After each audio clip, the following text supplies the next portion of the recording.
Let me save you some time and money.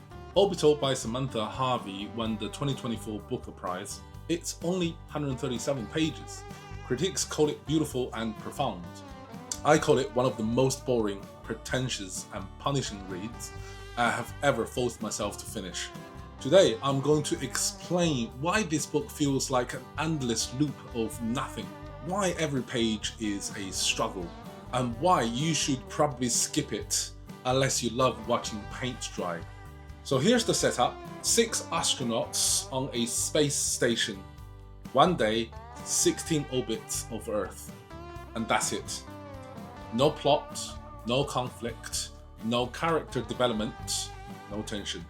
The astronauts do experiments. They look out the window. They think about their families. One finds a lump on his neck and does nothing. Another's mother dies, and we got a few paragraphs of muted grief, and then they keep looking out the window. Some people call it meditative. I call it lazy storytelling. Here's the problem. Harvey confuses repetition with depth. We read the same observation of the curve of the Earth, the thin blue line of the atmosphere, fragility of the planet again and again and again.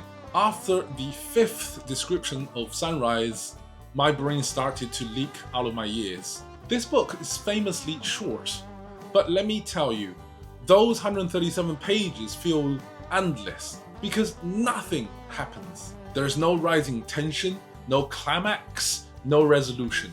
You are just floating in a featureless void of prose waiting for a point that never arrives. It is very hard to read, absolutely. Harvey writes in long meandering sentences that often lack punctuation. She piles up adjectives like she's getting paid per modifier. Let me quote a real sentence from the book. The Earth is a lilac, orange, almond, marble, white, magenta, bruised, textured, shellacked splendor. That's not beautiful. That's a world soup. It's the literary equivalent of someone shaking a box of crayons at you. The prose is self-consciously poetic. It wants to be profound. But instead of clarity of thoughts, you get these vague abstract descriptions that float off the page like space debris. And because there's no story to anchor you, you just drift, reading the same emotional notes. We are so small. The Earth is so fragile. Look at the boulder disappearing over and over, as if Harvey discovered the overview effect 5 minutes ago and assume you have too. Let's get analytical for a second. Why does the Orbital feels like tensely packaged nothing? No character, only ciphers. We learn almost nothing about the 6 astronauts. They have nationalities and vague backstories, but no personality, no voice, no act. You couldn't pick them out of a lineup. Harvey deliberately avoids drama, but in doing so, she deliberately avoids life. These are not people. They are photos in a passport. And number 2, no stakes. A lump on the neck, not explored.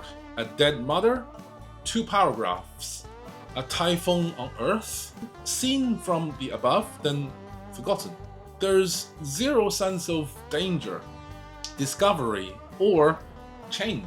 The book ends exactly where it began. And number 3, it mistakes observation for wisdom. Looking on Earth from space is profound, but Harvey doesn't do anything with that insight. She just repeats it. The book offers no new ideas, no challenging questions, no real critique of space exploration or human nature. It's the equivalent of a screensaver with a voiceover saying, "Isn't that all meaningful?"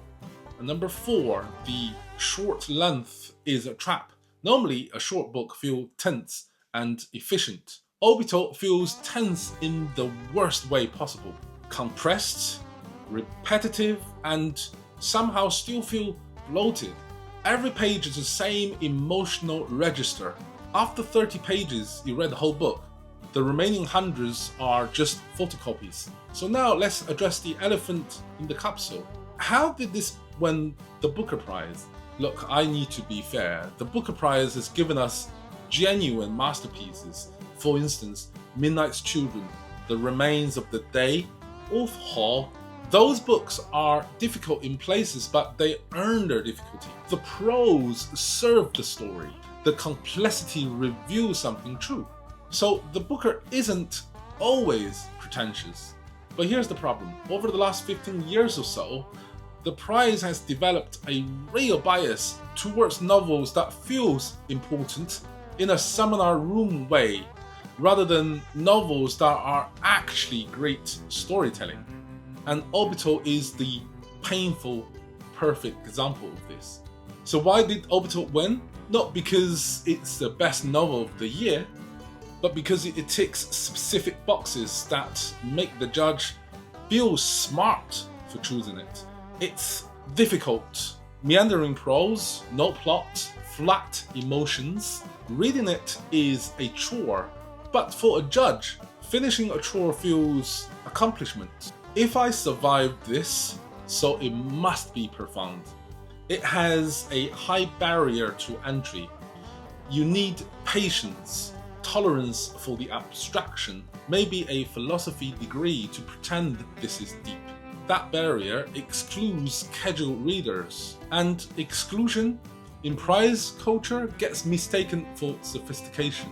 It performs importance. Climate change, space, the overview effect, these are big and important topics. Never mind the book adds nothing new to these themes. It simply repeats them in pretty language. Here is the distinction the judges miss. Earned difficulty serve a purpose. They expand how we see the world. Performative difficulty, on the other hand, exists just to feel exclusive. It builds a wall around the book and says, only the sophisticated might enter. Orbital, unfortunately, is a wall and not a window. So no, I'm not saying the Booker is always pretentious, but when it picks books like Orbital, hollow, punishing, and shallow disguised as deep, it reveals its worst instincts. The judges want to feel intellectual, and they made us suffer for it. This book has no literary merit. It's a literary cosplay, and Orbital is the costume. Here's my final verdict. I give this book 1 star out of 5. Should you read it? Honestly, if you enjoy experimental prose poetry with zero plot, then this is your book. For everyone else, don't touch it. If you want a actual good space story, then Project Hail Mary is definitely gonna be a much better choice than Orbital. Orbital is simply 137 pages of nothing. Do you feel the same way as I do, or do you disagree with me? Then please leave a comment in the comment section down below. I do have affiliated links for all the books mentioned in this video.